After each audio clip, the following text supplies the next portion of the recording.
The entire country was mobilized. No bureaucratic formalities. If someone had what we needed, we took it. No formalities. We'd worry about the cost later. We took whatever we needed. It was a frontline situation. General Nikolai Tarakanov is sent to command the land troops. In 1 year, 100,000 soldiers and officers passed through Chernobyl. They were all reservists. They were summoned up by top administration in their cities and sent to the front. Military personnel or civilians, officers or simple soldiers, all of them are liquidators, a term invented for the Battle of Chernobyl. Their mission? Clean up, liquidate the radioactivity. Сначала ходишь первые дни, прячешься, одеваешь маску, а потом уже забываешь, даже на производстве уже забываешь одевать ее. Уже как дома, чувствуешь себя действительно, привыкаешь здорово. Все улыбаются, все довольны. Водку не продают. Вообще в Москве такой слух был, что на Чернобыль приезжает, водителям каждый день дают 150 грамм этого. Я с женой разговаривал, 150, и рассказываю, говорю, в столовую заходишь 150, выходишь 150. Она, ты хоть закусывай там.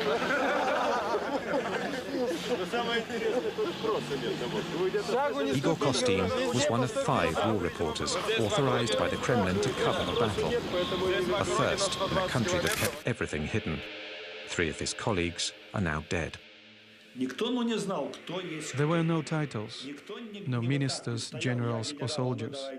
No one was saying, I'm a general, do what I say. Everyone was honestly doing what they could. And so the operation named the liquidation of the Chernobyl accident was set in motion.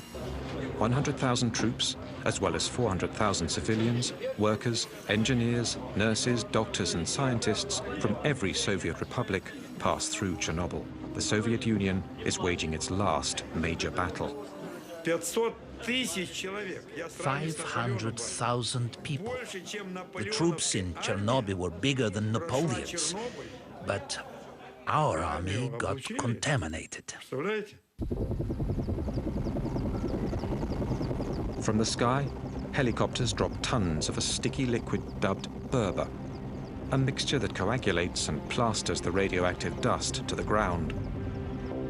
Meanwhile, brigades of liquidators are put in charge of cleaning up the zone and house by house of removing the layer of radioactive dust that covers everything.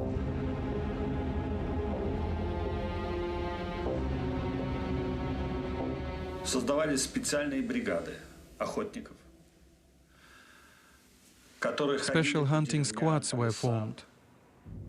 They patrolled the countryside and forest with rifles, killing cats and dogs.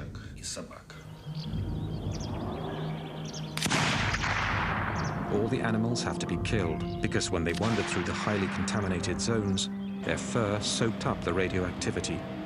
They could contaminate the liquidators.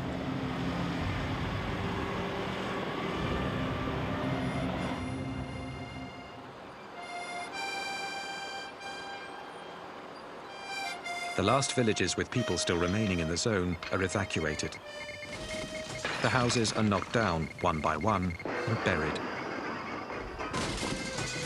At night, the trucks, the machines and the men are covered in radioactive dust.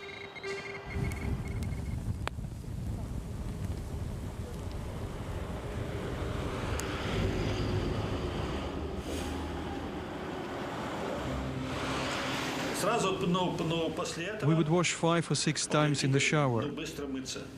We helped each other. We used a hemp glove and the roughest soap available. Хорошая мочалка и самое суровое хозяйственное мыло, которое стирает белье солдатское. Там очень. We scrubbed away. Голова, все тело по 5-3 раза, пока уже не устаешь. We put on new clothes, then we ate. We ate really well there, because you need to keep your strength up to fight the ionizing radiation. Ionizing radiation seeks out the weak spots in your body должен быть очень крепкий. Очень крепкий. И ионизирующее новоизлучение. That's where it finds a way in and knocks you out. И туда стреляет.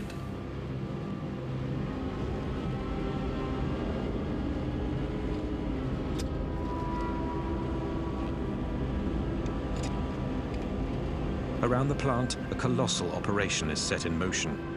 It goes on 7 days a week without a single day off.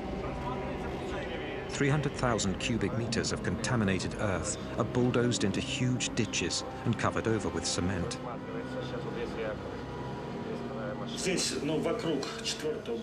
This spot, around the fourth reactor, is where the most dangerous missions of the zone took place. 8 weeks after the explosion, the liquidators tackle the heart of the problem. In order to neutralize the toxic waste for the long term and prevent it from spreading even more, the entire blown-out reactor has to be isolated. Lev Bolchakov was one of the engineers who designed the enormous structure that would entirely cover the fourth reactor. A sarcophagus of steel and concrete, 170 meters long and 66 meters high. It was one of a kind, a unique project. No one had ever built such a structure in a zone this radioactive.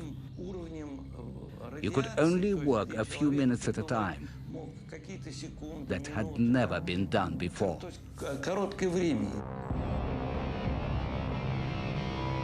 It is an enormous challenge. How do you build a monumental structure in a place where humans can work for only a few minutes, or even just seconds at a time? This utterly new situation will require more improvisation from the liquidators and put more lives at risk.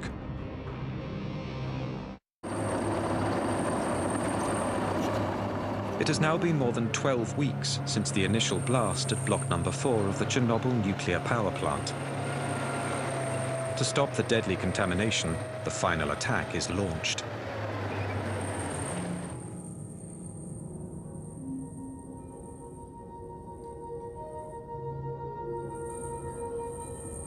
Radioactivity in this sector is so high that only remote-controlled machines can be sent in. But people will have to get the machines into position.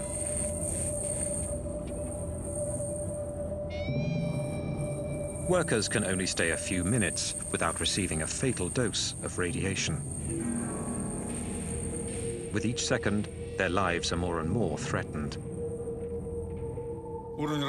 Here's one of the armored vehicles.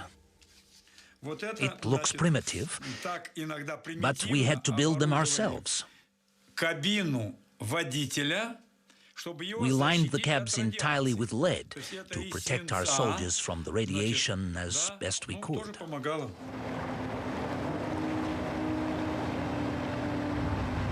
Each metallic piece of the structure is prefabricated, sometimes hundreds of kilometers away, then brought one by one onto the site for assembly.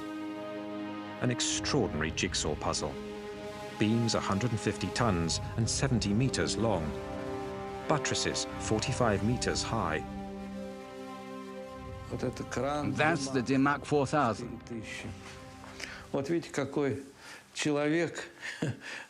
Look at the size of this crane. We couldn't work very long on the side, and there was no room for error. The slightest miscalculation, and it would have been impossible to fit it all together.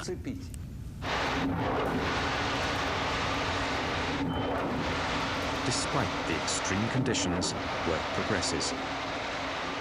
100,000 cubic meters of cement are used to make the structure.